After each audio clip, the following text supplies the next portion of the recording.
नमस्कार दोस्तों, स्वागत है आपका हिंदू के एडिटोरियल डिस्कशन में। आज दिनांक 10 जुलाई 2023 है। आज कुल हम 3 टॉपिक डिस्कस करेंगे। पहला टॉपिक हमारा मोदी रूबल वाइज रुपी फुलिश पॉलिसी से रिलेटेड है, जो बेसिकली करेंसी वॉर, जो कि यूएस और चाइना की करेंसी को किसकी सुपरमेसी ज़्यादा, उसके ऊपर डिस्कस है। सेकंड टॉपिक हमारा वर्ल्ड ट्रेड ऑर्गेनाइजेशन के रीस्ट्रक्चरिंग, बेसिकली इसकी डिस्प्यूट सेटलमेंट बॉडी काफ़ी दिनों से दोबारा रीजरेक्ट नहीं हुई, उसके ऊपर डिस्कस करेंगे। थर्ड टॉपिक हमारा बेसिकली फॉरेस्ट बिल, जो कि गवर्नमेंट ने भी पास किया, उसके ऊपर है। चलिए फर्स्ट टॉपिक स्टार्ट करते हैं। पहला टॉपिक हमारा मोदीज रूबल वाइज रुपी फुलिश पॉलिसी से रिलेटेड है। बेसिकली कॉन्टेक्स्ट ये है कि न्यू स्वेन एक अर्जेंटीना की काफ़ी बड़ी एक अप्लायंस रिटेलर है, जो काफ़ी सालों से यूएस का डॉलर इस्तेमाल कर रही थी अपने गुड्स एंड सर्विसेज, जो कि चाइना से ब्रोड किए जाते थे, स्पेशली फ्रिज और टीवी सेट। बट अभी देखा गया कि इसने चाइनीज़ युआन, जो चाइना की करेंसी है, उसको एज ए पेमेंट सेटलमेंट के लिए यूज़ किया। और उसी तरह के एग्जाम्पल देखे जा रहे हैं कि ब्राज़ील भी अभी नए प्रेसिडेंट की गवर्नमेंट के अंडर में इन्होंने अपनी कंपनीज़ के सेटलमेंट चाइनीज़ युआन करेंसी। तो आप यहाँ से देख सकते हो कि कुछ कंट्री क्यों डॉलर से युआन में स्विच हो रहे हैं। तो उसके पीछे बेसिकली करेंसी किसकी सुप्रीम रहे, उसके कारण कंट्री स्विच टू हो रहे हैं। अब ब्राज़ील कंपनी ने फ्रेंच कंपनी को भी युआन में पे करना शुरू कर दिया, जो कि वहाँ से एलएनजी वगैरह खरीदते थे। बेसिकली युआन आज के दिन बहुत ही एक्टिव ट्रेड करेंसी है। जैसे कि आप रशिया में देख सकते हो कि इंडिया और रशिया का ट्रेड हो रहा है, उसमें भी युआन के द्वारा इंडिया उससे ट्रेड कर रहा है। और बांग्लादेश को भी फोर्स किया जा रहा है कि जो रशिया के साथ में न्यूक्लियर पावर प्लांट की डील है, उसको भी युआन में किया जा सकता है। आप ये देख सकते हो कि सारी चीज़ें हो रही हैं, इंडिपेंडेंट नहीं है, बल्कि आपस में इंटर रिलेटेड है, क्योंकि यूएसए और चाइना का डॉलर वर्सेस युआन का आपस में वॉर चल रहा है। जैसे कि आपने देखा होगा कि रशिया यूक्रेन की जो लड़ाई हुई है, सिर्फ रशिया और यूक्रेन की नहीं है, नाटो और बाकी कंट्रीज़ की नहीं, बट अल्टीमेटली देखा जाए तो इकोनॉमिक वॉर है, जो चाइना की युआन कॉन्फ्लिक्ट है डॉलर के साथ में। दो करेंसीज भी आपस में लड़ रही हैं। आप इसमें ध्यान से देखने वाली बात यह है कि यूएस का जो डॉलर है, ये काफ़ी सालों से एक अपने आप में एक एक्स्ट्रा प्रिविलेज और एक एक्स्ट्रा सुप्रीम पोजीशन पे है। क्यों है? इसके पीछे कुछ एक कारण है। सबसे पहले कि क्योंकि बहुत सारे नेशन आपस में ट्रेड करते हैं। फॉर एग्जांपल इंडिया भी यूएसए के साथ में ट्रेड करता है, बाकी कंट्रीज़ के साथ ट्रेड करता है, तो वो हमेशा डॉलर में होता है। इसके कारण इसको एक प्री एमिनेंस मिल गया वर्ल्ड की रिजर्व करेंसी। रिजर्व करेंसी क्या होती है? बेसिकली जो एक स्ट्रॉन्ग करेंसी होती है, जिसके ट्रेड मल्टीपल कंट्रीज़ में किए जाते हैं और काफ़ी ज़्यादा ट्रस्ट वर्दी होती है। क्योंकि डॉलर में किसी कंट्री के साथ में ट्रेड करते हैं तो उसका एक अलग ही ट्रस्ट बन जाता है। और यूएसए को इससे बहुत ज़्यादा फ़ायदा होता है। आप सोचते हो यूएस को क्या फ़ायदा है? यूएसए को फ़ायदा है क्योंकि यूएसए बोरो कर सकता है चीप रेट पे, क्योंकि डॉलर एक ग्लोबल इकोनॉमी है। लेकिन चाइना इस बात को कतई मानने को तैयार नहीं है कि अमेरिका की हेजेमनी को स्वीकार क्यों करें हम। इसलिए चाइना का अल्टीमेट पर्पज़ है कि डिस्टेबलाइज करना और डीथ्रोन करना, बेसिकली कि यूएस डॉलर से मूव होके हम अपने चाइनीज़ युआन को प्रमोट करेंगे। इसलिए चाइना अलग अलग की स्ट्रेटजी फॉलो कर रहा है। जैसे एग्जांपल दिया कि बांग्लादेश की न्यूक्लियर पावर प्लांट की जो डील है, उसको युआन में किया जाए। इवन इंडिया और रशिया के ट्रेड में भी युआन को यूज़ किया जा रहा है। तो काफ़ी कंट्रीज़ को कोऑर्सिव मेथड या डेट ट्रैप पॉलिसी मेथड के द्वारा युआन को प्रमोट करा, जिससे इसका अल्टीमेट पर्पज़ है कि रीसेप the world order. World order basically क्या है? एक टाइप का टर्म होता है कि किस टाइप का वर्ल्ड ऑर्डर दुनिया में एग्जिस्ट करता है। For example during the cold war the world order आपने देखा कि बायोपोलर था, कि एक पोल यूएसए की तरफ टिल्टेड था, सेकंड पोल हमारे यूएसएसआर की तरफ टिल्टेड था, और नाम में जिसमें इंडिया उसको लीड कर रहा था। बाद में आपने देखा कि यूएसएसआर के स्प्लिट के बाद में यूएसए अकेला एक हेजेमनिक पावर बन गया, तो यूएस की तरफ शिफ्ट हो गया। बट यहाँ पे समझने वाली बात यह है कि इंडिया $1 ट्रिलियन, क्योंकि हमारा 5 ट्रिलियन का टारगेट है 2024 तक, $1 ट्रिलियन होने के बावजूद भी अगर हम युआन में ट्रेड करेंगे तो हम चाइना को ही फ़ायदा कर रहे हैं। तो हमें एक ग्लोबल करेंसी की कौन सी करेंसी और क्या ग्लोबल वर्ल्ड ऑर्डर होगा, तो इंडिया एक अच्छा रोल प्ले कर सकता है इसमें। और इसमें अब अगर yuan as a global currency बनता है तो हमारे इंटरेस्ट में ठीक नहीं है, क्योंकि चाइना के बारे में आपने देखा कि चाइना हमेशा हमारी टेरिटरी को हड़पने की कोशिश करता है। चाइना की एक क्या है, 5 फिंगर पॉलिसी है। 5 फिंगर पॉलिसी में हमारे जो नदर्न पार्ट है स्पेशली अरुणाचल प्रदेश, लद्दाख और उत्तराखंड, इन रीजन में काफ़ी बार इंट्रूजन करता रहता है और हमारी सोवरेंटी और इंटीग्रिटी को हैम्पर करता है। आपने सीपैक के बारे में सुना होगा, चाइना पाकिस्तान इकोनॉमिक कॉरिडोर, ये भी हमारे गिलगिट बाल्टिस्तान रीजन से होते हुए जा रहा है। तो चाइना हमेशा हमारी सोवरेंटी और इंटीग्रिटी को हैम्पर करता है। और ड्यूरिंग पेंडेमिक आपने देखा होगा कि पूरी दुनिया एक पेंडेमिक की अलग ही लड़ाई जूझ रही थी और चाइना ने इस मौके का फ़ायदा उठा के हमारे गलवान वैली पे अटैक किया। तो बेसिकली जो चाइना का राइज़ है वो इंडिया के इंटरेस्ट में कतई नहीं है और इंडिया को न तो ज़्यादा चाइना की हेल्प करनी चाहिए, न उसको नाराज़ करना चाहिए, क्योंकि जो ग्लोबल ट्रेड सेटलमेंट अगर डॉलर से युआन में मूव होगा तो इंडिया को उसमें ज़्यादा फ़ायदा नहीं है। बट इसमें सरप्राइज़ वाली बात यह है कि इंडिया बेसिकली फ़ॉरेन ट्रेड में युआन में पे कर रहा है। जैसे कि मैंने आपको बताया कि रसिया से हमें चीप ऑयल मिल रहा है, इसलिए इंडिया को फोर्स भी किया जा रहा है। इंडिया के अपने इंटरेस्ट भी हैं कि हम चाइना के युआन करेंसी को यूज़ करें। एक गवर्नमेंट की बहुत ही मायोपिक बेसिकली बोला जाता है कि काफ़ी संकुचित इकोनॉमिक स्ट्रेटजी है जो इंडिया को अपने आप एक कोने में धकेल रहा है और चाइना के इंटरेस्ट सर्व हो रहे हैं, हमारे इंटरेस्ट उसमें डेट्रीमेंट हो रहे हैं। तो बेसिकली हुआ क्या था, जब रसिया यूक्रेन वॉर स्टार्ट हुआ तो वेस्ट ने काफ़ी सैंक्शन डाले थे रसिया के ऊपर कि आप ट्रेड नहीं करोगे, उनके एक्सपोर्ट पे बैन लगाया, उनकी करेंसी बैन लगाया। तो इंडिया ने सैंक्शंस को तो सपोर्ट नहीं किया बेसिकली, लेकिन उसको अलावा इंडिया ने रसिया के साथ में ट्रेड स्टार्ट किया क्योंकि हमें उससे क्रूड ऑयल काफ़ी डिस्काउंट रेट पे मिल रहा था। तो यही हमारा टॉपिक था बेसिकली कि इंडिया को थोड़ा कोशिश होने की ज़रूरत है और इंडिया को अपने इंटरेस्ट को ध्यान में रखते हुए चाइना को ज़्यादा बढ़ावा न दे कि उसकी करेंसी एक इंटरनेशनल करेंसी बने, रेदर देन कल हमने जो टॉपिक डिस्कस किया इंटरनेशनलाइजेशन थी रुपी, हमें अपने रुपी को प्रमोट करने के लिए ज़्यादा फोकस करना चाहिए। चलते हैं नेक्स्ट आर्टिकल की तरफ। नेक्स्ट आर्टिकल बेसिकली WTO के ऊपर है। पहले WTO के बेसिक्स की बात करते हैं। WTO इस्टेब्लिश हुआ था 1995 में। उससे पहले कौन सी बॉडी थी, गैट की बॉडी थी, लेकिन उरुग्वे राउंड के बाद में WTO इस्टेब्लिश हुआ था। इसका हेडक्वार्टर है जिनेवा स्विट्ज़रलैंड में। बेसिकली जो WTO का गोल है वो वर्ल्ड के इंटरनेशनल ट्रेड के लिए रूल्स एंड रेगुलेशन को सेट करना और कंट्रीज़ को एक फोरम प्रोवाइड करना जहाँ पे वो नेगोशिएट कर सकते हैं अपने ट्रेड को और जो भी डिस्प्यूट्स उनमें होंगे उनको सेटल कर लें।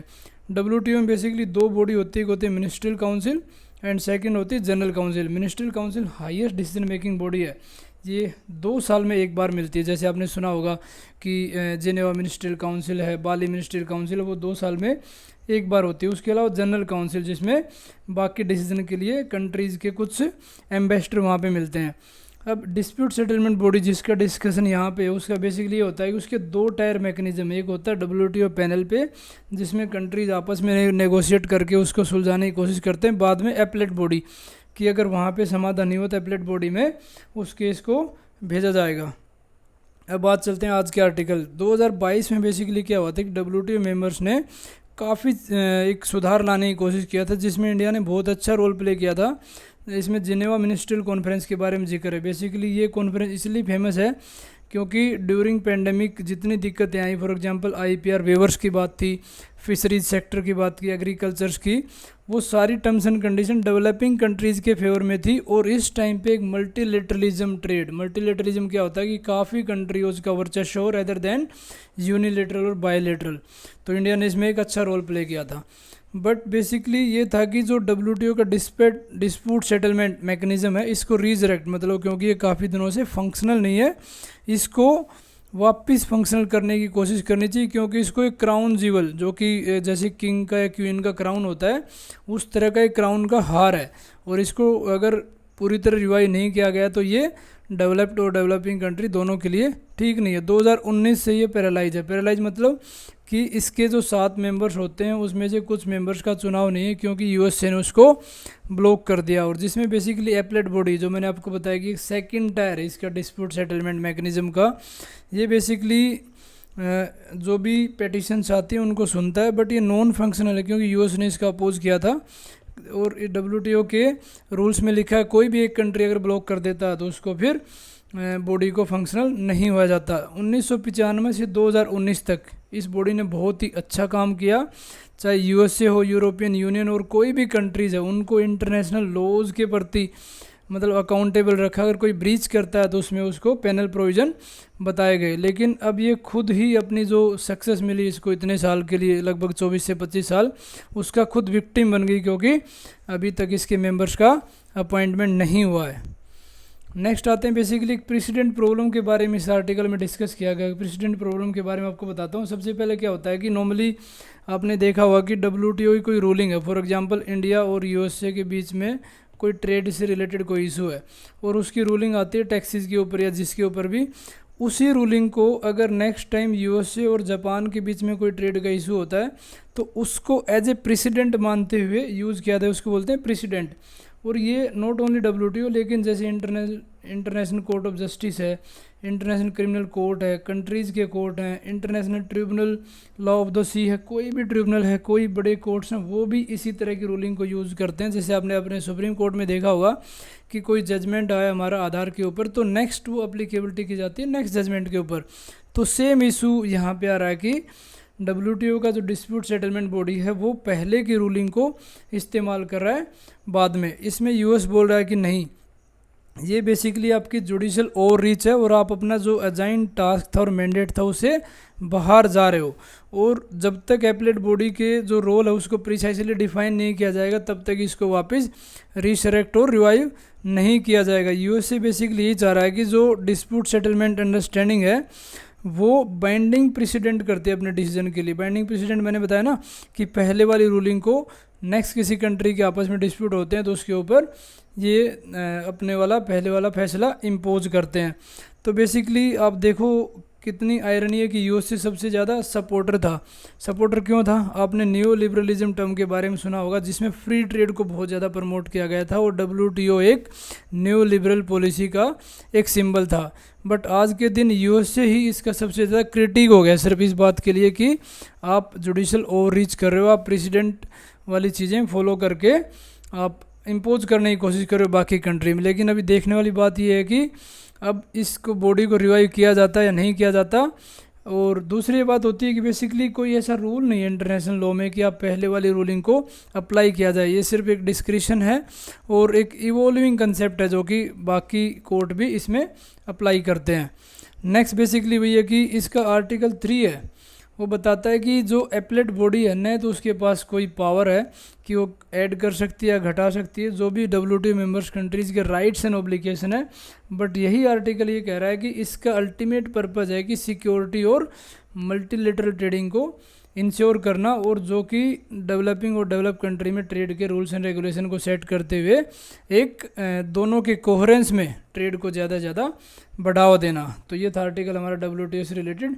चलते हैं नेक्स्ट आर्टिकल की तरफ। नेक्स्ट आर्टिकल काफ़ी इंपॉर्टेंट आपके GS पेपर 2 में भी और 3 में भी बहुत ही इंपॉर्टेंट है। बेसिकली अभी क्या अमेंडमेंट था फॉरेस्ट कंजर्वेशन एक्ट 1980 के ऊपर। कॉन्टेक्स्ट क्या है कि पार्लियामेंट्री कमेटी ने इसको इंडोर्स कर दिया फॉरेस्ट अमेंडमेंट बिल 2023 में। बिल का बेसिकली उद्देश्य ये था कि जो फॉरेस्ट एक्ट 1980 है और उसका अमेंडमेंट करने के बाद में जो फॉरेस्ट की लैंड है उसको नॉन फॉरेस्ट पर्पज़ के लिए अगर यूज़ किया जाता है तो उसको उससे बचाया जाए। जैसे कंपनसेटरी या फॉरेस्टेशन फंड, कंपा के बारे में आपने सुना होगा कि अगर कोई फॉरेस्ट लैंड ट्रांसफ़र की जाती है नॉन फॉरेस्ट में तो उसको कंपनसेट करना पड़ता है, उतने ही पेड़ दूसरी जगह लगाने पड़ते हैं।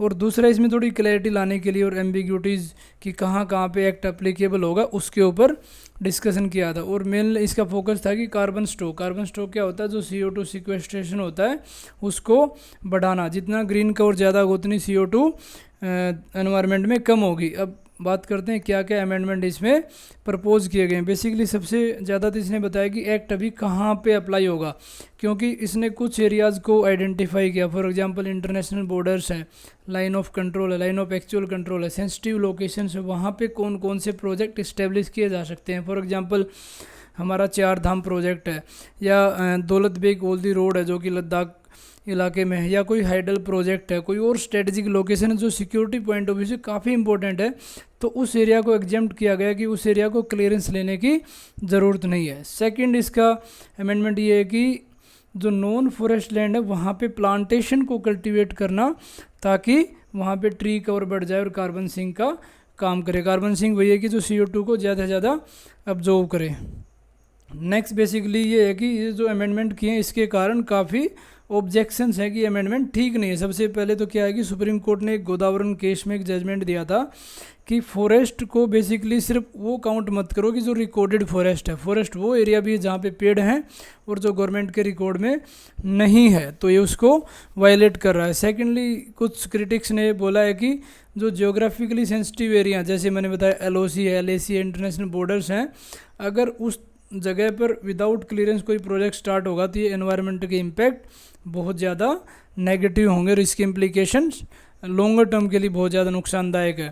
थर्ड बेसिकली बोलते हैं कि आप नाम चेंज कर रहे हो जिससे कि ये इंक्लूसिव नहीं है। अब इन्होंने नाम चेंज करके बोल दिया कि वन संरक्षण अभियान इसका नाम।